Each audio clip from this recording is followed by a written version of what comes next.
انہوں نے ان کو حیرت تھی کہ آخر کیسے اس سیلاب کو کیسے روکیں ہم، اس سیلاب کو روکنے کے لیے کیا کیا جائے۔ تو پھر انہوں نے جب دیکھا کہ اس میں بھی کامیابی نہیں ہوئی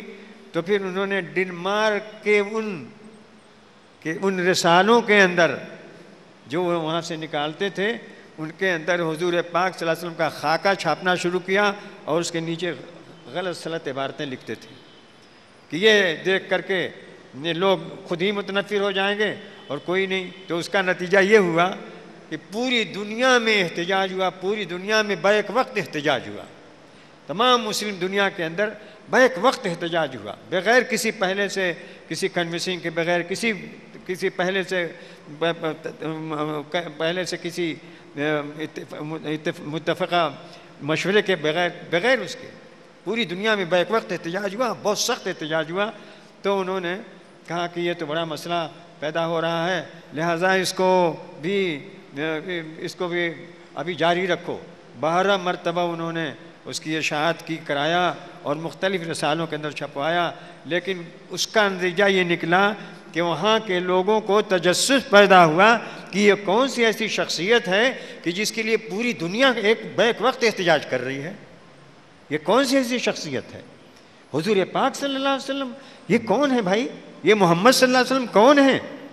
تو انہوں نے تجسس پیدا ہوا انہوں نے بھی کتابیں خرید کر کے معلوم کرنا شروع کیا محمد صلی اللہ علیہ وسلم کی سوانح، حضور پاک صلی اللہ علیہ وسلم کی سیرت انہوں نے انگریزی زبان میں جو تھی جہاں تھی سب منگوا کر کے پڑھا۔ تو انہوں نے کہا کہ یہ تو ایک نئی شخصیت کا انکشاف ہو رہا ہے، ایک نیا شخص دریافت ہو رہا ہے، ہم تو آج تک جانتے نہیں تھے کہ یہ کون تھے۔ تو اس کو سمجھ کر کے پڑھ کر کے انہوں نے ایک بڑی تعداد مسلمان ہو گئی۔ کہتے ہیں کہ یہودیوں کے 10 لاکھ نوجوان 10 لاکھ نوجوان مسلمان ہو گئے اس کتاب کو پڑھ کر کے کہ یہ کون سی ایسی بڑی شخصیت ہے۔ جب انہوں نے حضور پاک صلی اللہ علیہ وسلم شخصیت کو پڑھا اور سمجھا اور ان کو اس کی تاثیر کو دیکھا، اس شخصیت کی تاثیر کو دیکھا تو وہ مسلمان ہونا شروع ہو گئے اور گھر گھر میں محمد صلی اللہ علیہ وسلم کا نام پہنچ گیا، حضور پاک صلی اللہ علیہ وسلم کا نام گھر گھر پہنچ گیا۔ جو کچھ نہیں جانتے تھے حضور پاک صلی اللہ علیہ وسلم کے بارے میں، جو کچھ نہیں جانتے تھے دین اسلام کے بارے میں، ان کو بھی بہت سی معلومات حاصل ہو گئی۔ یہ نتیجہ اس کا نکلا۔ تو پھر کیا کرتے انہوں نے پھر اور دوسرے حربے استعمال کرنا شروع کیے اور بھی بہت سی چیزیں شروع کر دی انہوں نے۔ اس طرح سے آپ نے دیکھا کہ قرآن کریم کا حضور پاک صلی اللہ علیہ وسلم کی سیرت کا دلوں کے اوپر اور زندگیوں کے اوپر کیسا اثر پڑتا ہے اور کس طرح لوگ اس کی طرف مائل اور متوجہ ہوتے ہیں اور کس طرح اس کو سن کر کے لوگ مسلمان ہو جاتے ہیں، اپنے اسلام کا اعلان کر دیتے ہیں۔ تو لہٰذا اس کو ختم کرو۔ تو قرآن کریم کو ختم کرنے کی کوشش کی تو اور اس کا نتیجہ یہ ہوا کہ قرآن کریم اور پھیلا اور نہ جانے کتنی بڑی مقدار میں پھر قرآن کریم کے نسخے بھیجے گئے امریکہ اور یورپ میں جا کر کے، اور لوگ وہاں کے کتب خانے والوں نے جو بک سیلرز جو تھے ان لوگوں نے منگوایا اور لوگوں تک پہنچایا اور لوگوں کو معلوم ہوا کہ ہاں دین اسلام کیا چیز ہے، حضور پاک صلی اللہ علیہ وسلم کیا چیز ہے، قرآن کریم کیا چیز ہے، یہ چیزیں ان لوگوں کو معلوم ہوئیں۔ تو جو بھی اسلام کے خلاف جو بھی کوئی سازش کرتا ہے تو اس کے لیے اس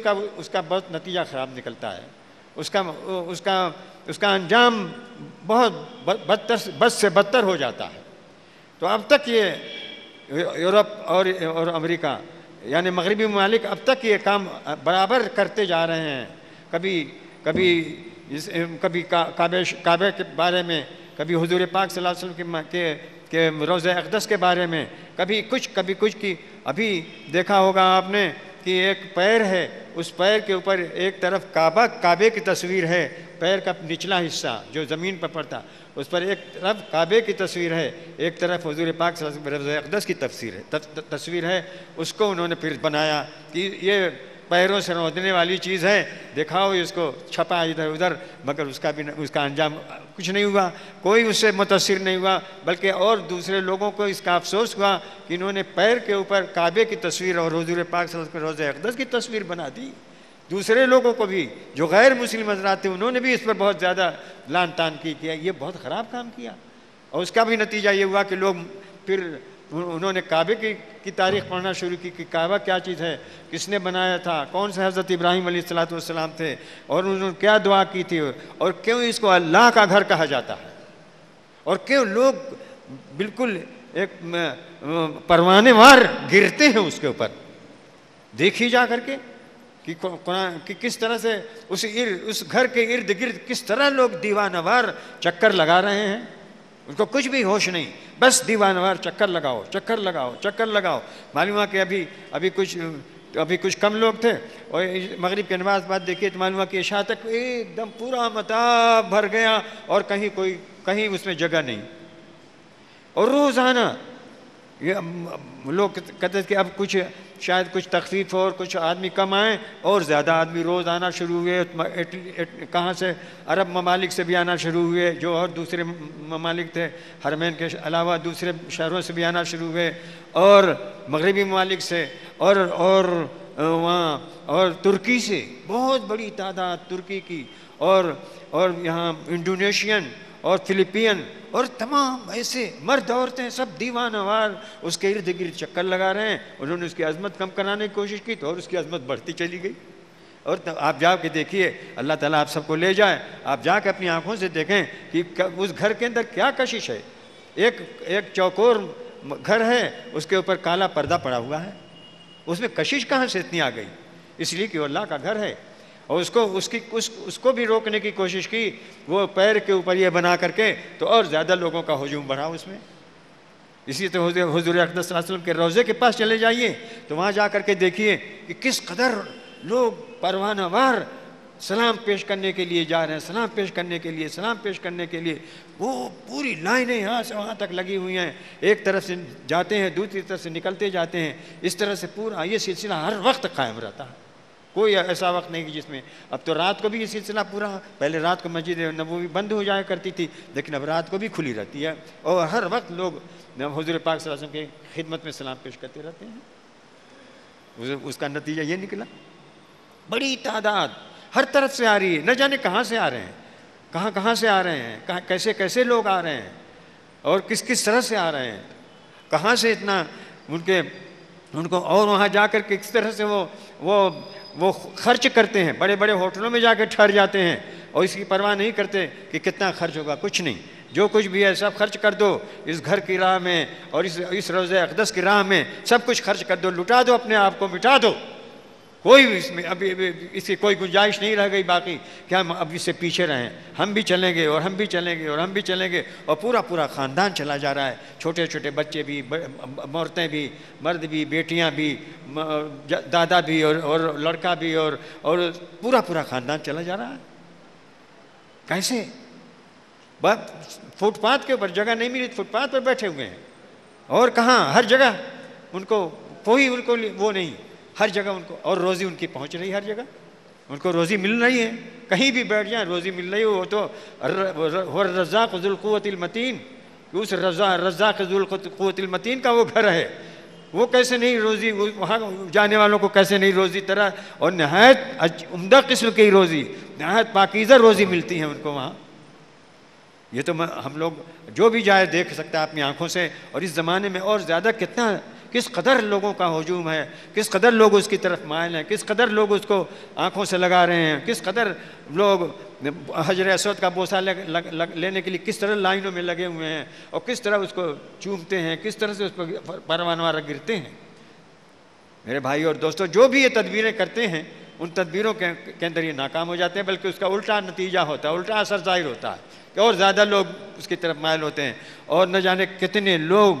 دن بدن مسلمانوں کی تعداد میں اضافہ ہوتا جا رہا ہے۔ بتایا کہ لوگ لائنوں میں کھڑے ہیں کہ بھائی ہم کو کوئی مسلمان کر لے، ہم کو کوئی کلمہ پڑھا دے، ہم کو کوئی کلمہ پڑھا دے، ہم کو کوئی، بڑے بڑے لوگ، ایسے گرے پڑے لوگ نہیں، بڑے بڑے لوگ، بڑے بڑے تاجر، بڑے بڑے سائنٹسٹ، بڑے علوم و فنون کے ماہرین، اور بڑے پڑھے لکھے لوگ، بڑے اہل ثقافت، وہ سب کہتے ہیں ہم کو کوئی کلمہ پڑھا دے، ہم کو کوئی کلمہ پڑھا دے، ہم تو یہی بس ہم سمجھ گئے، ہم نے پڑھ لیا اس دین کو، اور یہی دین ہے اور یہی مذہب ہے جو اس لائق ہے کہ ہم اس کو اختیار کریں، اور اسی کے بتائے ہوئے تعلیمات کے اوپر ہم چلیں، اور یہاں دنیا کے اندر بھی کامیاب رہیں اور آخرت میں بھی انشاءاللہ تعالیٰ ہم کو کامیابی ملے۔ لائنوں میں کھڑے ہیں، ابھی بھی جائیے، معلوم کیجیے ہر وقت۔ اور خود وہاں کیا آپ اپنے اگر آپ کے اپنے ملک میں بھی آپ اپنے اندر وہ کیفیات پیدا کر لیں، آپ کے اندر وہ نمونے پیدا ہو جائیں جو سچے مسلمانوں کا نمونہ ہے، وہ صفات پیدا ہو جائیں، وہ باتیں پیدا ہو جائیں، تو آج آپ کے قدموں میں بھی آج لوگ آ کے گریں گے اور کہیں کہ ہم کو مسلمان کر لیجئے، ہم کو مسلمان کر لیجئے، ہم کو اسلام کا درس دیجئے، اسلام کی تعلیمات سے ہم کو روشناس کیجئے، ہم بھی مسلمان ہونا چاہتے ہیں۔ یہاں تو رکاوٹیں طرح طرح کی ہیں کہ ایک شخص مسلمان ہوا تو اب اس کی شادی کہیں نہیں ہو رہی ہے، کہتے ہیں ارے نہیں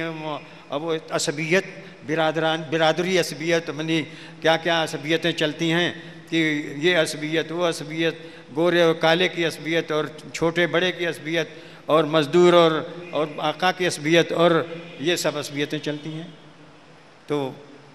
اگر یہ راستہ کھلا ہوا ہوتا تو آج نہ جانے آپ کے قدموں میں کتنے، آپ کے اس دین اسلام کے اندر کتنے لوگ ہر وقت داخل ہوتے ہیں۔ اب بھی الحمدللہ اس کے باوجود بھی لوگ داخل ہو رہے ہیں، اپنے حساب سے داخل ہو رہے ہیں اور دین اسلام کو پھیلانے کا کام اور سچا اسلام کی سچی تصویر پیش کرنے کا کام ہو رہا ہے،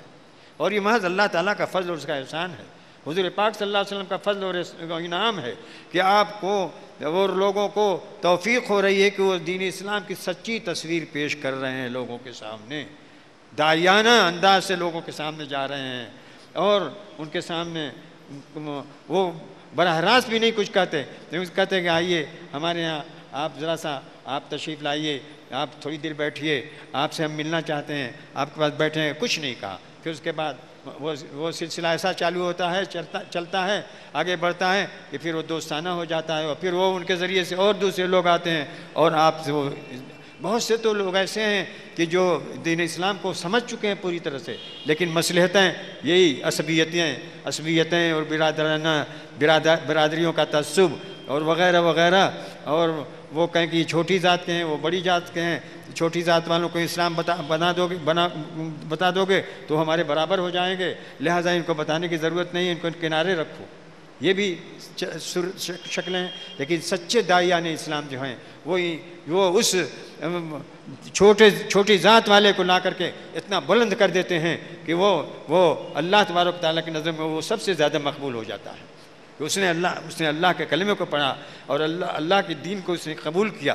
یہ ان کے وہ آ جاتا ہے ان کے ذہنوں کے اندر۔ اس لیے میرے بھائی اور دوستو، اس کی طرف آپ اپنے اندر وہ اسلامی شان پیدا کریں، آپ اپنے اندر اسلامی سیرت پیدا کریں، حضور پاک صلی اللہ علیہ وسلم کی سیرت پڑھ کر کے وہ اس نمونے کو اختیار کریں۔ آپ اپنے لباس میں اپنے اخلاق میں، اپنے عقیدے میں، اپنے بات چیت میں، اپنے چلنے پھرنے میں، اپنے کھانے پینے میں، اپنی شادی بیاہ میں، ہر چیز میں وہی شکل پیش کریں جو اسلام کہتا ہے۔ لیکن افسوس کی یہ بات پوری طرح سے 100% ہو نہیں پاتی۔ ایک صاحب نے اسلامی معاشرے کے جلسے میں تقریر کی،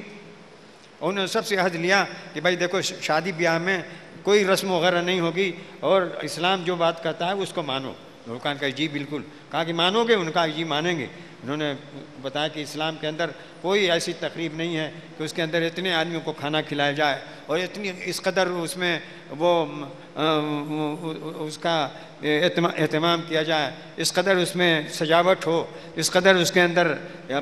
روشنی ہو اور اس قدر اس میں ورائٹیز ہوں کھانے کی،